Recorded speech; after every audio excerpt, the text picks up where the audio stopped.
So সবাই কেমন আছেন? আশা করি সবাই ভালো আছেন।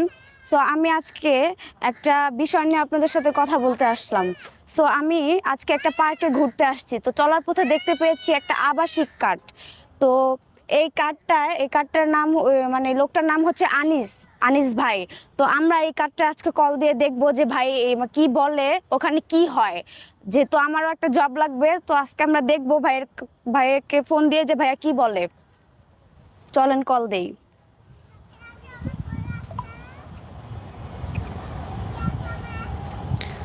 হুম,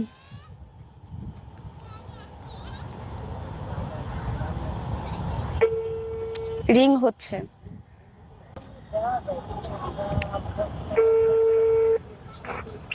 আসসালামু আলাইকুম। ওয়ালাইকুম আসসালাম। জি, এটা কি আনিস ভাই? হ্যাঁ, আনিস ভাই বলছিলাম। জি, আমার একটা জব লাগতো ভাইয়া। আপনাদের ওখানে কি মেয়েদের কোনো জবের ইয়ে আছে? হ্যাঁ, আছে তো। আপনি কোথা থেকে বলছেন? আমি হচ্ছে শেওড়াপাড়া থেকে বলতেছিলাম।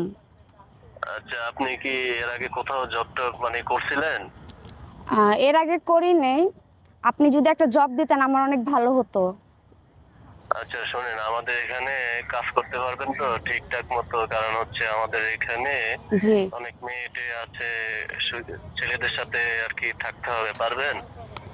হ্যাঁ পারবো। তো ওখানকার মানে নিয়ম কানুন কেমন একটু যদি বলতেন ভালো হতো। নিয়ম কানুন খুবই ভালো। নিয়ম কানুন হচ্ছে আপনি কোনো একটা ছেলের সাথে এক শট দিবেন। জি, তারপরে হচ্ছে আপনাকে এক শটে 500 টাকা দেওয়া হবে। জি। এরকম হচ্ছে দৈনিক 4-5টা শট হইতে পারে। আর ওখানকার ওরা যে 500 টাকা আমাকে দিবে, ওখান থেকে কি আমাকে দেওয়া লাগবে? না, না, না, না, আপনাকে দিতে ওটা হবে না। আমার। আপনাকে দিতে হবে না। আমরা টাকা নিয়ে নিব। আপনাকে প্রত্যেক শটে 500 টাকা করে দেওয়া হবে। ও, তো এটা কোথায় ভাইয়া? ঠিকানা যদি বলতেন ভালো হতো। এটা হচ্ছে শেওড়াপাড়া বাস স্ট্যান্ড। ও আচ্ছা, শেওড়াপাড়া বাস স্ট্যান্ড। আপনি কি এর আগে করেছিলেন আগে কোথাও? না, আমার এর আগে করা হয়নি। আচ্ছা, আমি আচ্ছা, করতে তাহলে চাচ্ছিলাম আর কি। করতে চাচ্ছেন, আপনার জবটা দরকার। জি। তাহলে আপনি চলে আসেন। কখন আসলে ভালো হয় যদি বলতেন। আপনি আজকে যদি আসতে পারেন আসেন, নাহলে কালকে সকালে 10টার দিকে চলে আসেন। হ্যাঁ, শেওড়াপাড়া এটা বাস কি স্ট্যান্ড। আপনাদের সব সময় খোলা থাকে নাকি টাইম আছে? 24 ঘন্টাই খোলা থাকে। 24 ঘন্টাই খোলা থাকে। তো আমি কালকে সকালে আসবো। হ্যাঁ, 10টার দিকে চলে আসেন। আচ্ছা, আসসালামু আলাইকুম।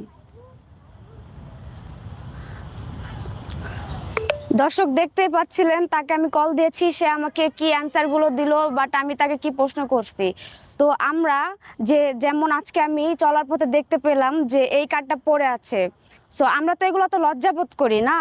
এগুলা যে রাস্তায় পড়ে থাকে, কেন রাস্তায় ফালায় দিতে হবে? এগুলা আমরা তো লজ্জাবোধ করি। আমাদের ভাই আছে, বোন আছে, ওরা এগুলা দেখলে তো লজ্জাবোধ করে। এগুলা ওদের কি কমন সেন্স নাই? আপনারাই বলেন, এগুলা কি রাস্তায় ফালানো ঠিক হচ্ছে?